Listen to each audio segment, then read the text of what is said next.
Hey folks, my name is Ursi and I'd like to show off a little creation of mine.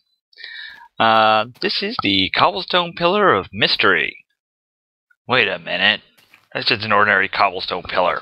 I'm gonna destroy it, get rid of that thing. Wait a minute. Huh? What the? What the? Die! No, still, seriously though, this pillar will regenerate itself. It is, basically, it's a cobblestone generator tied to a clock. It's placed underground, and it's just going to push up cobblestone infinitely. So, it's infinite cobblestone, and I placed it right next to my server-wide storage facility on my, my little server. So this is, yeah, it's infinite cobblestone, and I don't have to worry about ever falling into the lava or anything like that, unless I'm silly enough to try to dig straight down. Never dig straight down. Anyway, moving along. Well, how did I create that thing, huh? Well, you can see my prototypes are up here. So I'm just going to go take myself up there and go show off how these things are working. So obviously I spent some time playing with the pistons. They're nice, and the cobblestone generator with piston is actually inspired by a video that Coestar did, where he actually created something that was sort of similar, but his went sideways.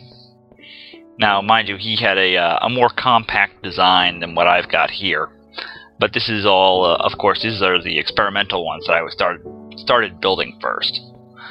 So I've got, first is my first experimental cobblestone generator. I actually looked at a problem that Co had with his, where he had to have his lava and his water at right angles to each other. And that caused him to use two pistons. One was a sticky piston and the other was a regular piston. What I wanted to do was I wanted to have something where I could just have a regular piston, no sticky piston, because I don't actually have any slime balls. So, couldn't make the sticky pistons.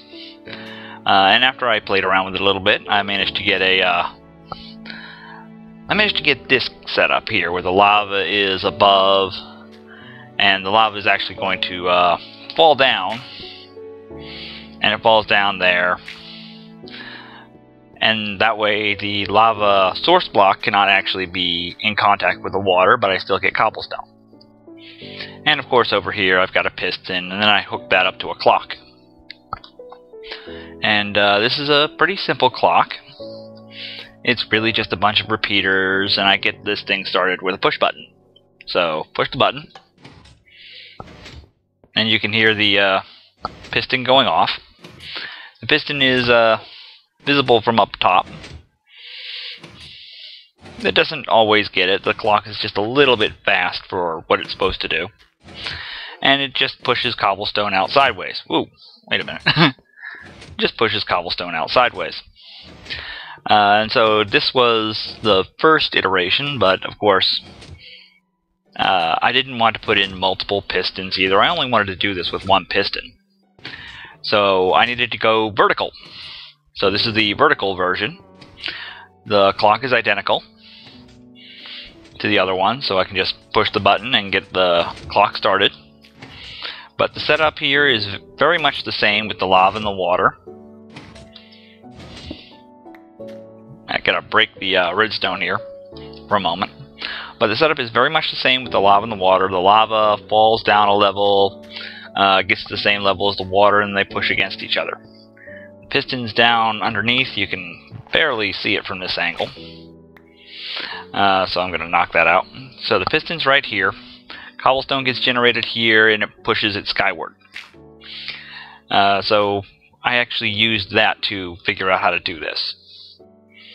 I also used an interesting feature of pistons, which is that they will only push a maximum of 12 blocks. Because of that, the cobble in my horizontal setup here will never actually push out the wall of my little castle here. This castle is actually right on top of my spawn area, by the way, for my server. Oh. Need to stay off that thing because it's pushing me sideways. And so, since this is not going to go more than 12 blocks, I could then calculate out just how deep I needed to put my setup. And so my setup is down underneath, underground. And that's pretty much it. I did a little bit of work in order to stack the clock vertically with the cobblestone generator and piston setup. So the clock for this is actually in the bottom of the hole. It's actually stacked vertically underneath, and that saves a little bit of space. But the end result is pretty simple. It'll just keep pushing cobblestone skyward until I tell it otherwise, which would require me actually going down and going down to the bottom of that hole and working with it from there. So if you'll excuse me, I'll actually start digging down to the bottom there, and I'll take a look at the circuitry that I built for you.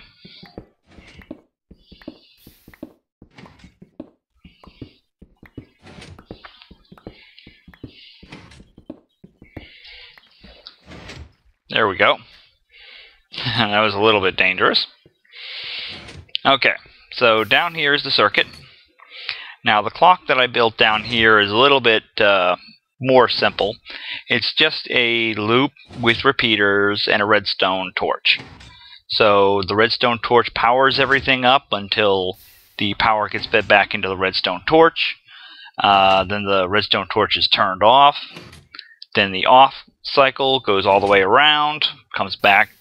The redstone torch no longer receives power. It produces power, and it circles back around again. Very simple.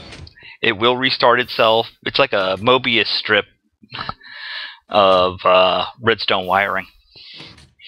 But that's how that works, and the redstone torch is also what is directly feeding the piston, which is down here. So you can see how the piston is getting all of its power too. And yeah, that's reached the limit.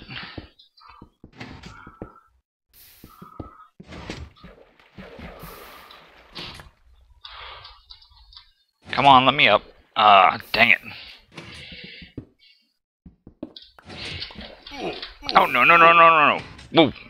Ah, dang you. Ah, okay. Well, anyways, folks, I gotta dig myself back out of this hole. So, I hope you enjoyed my video, and have a nice day. Dang, that lava hurt.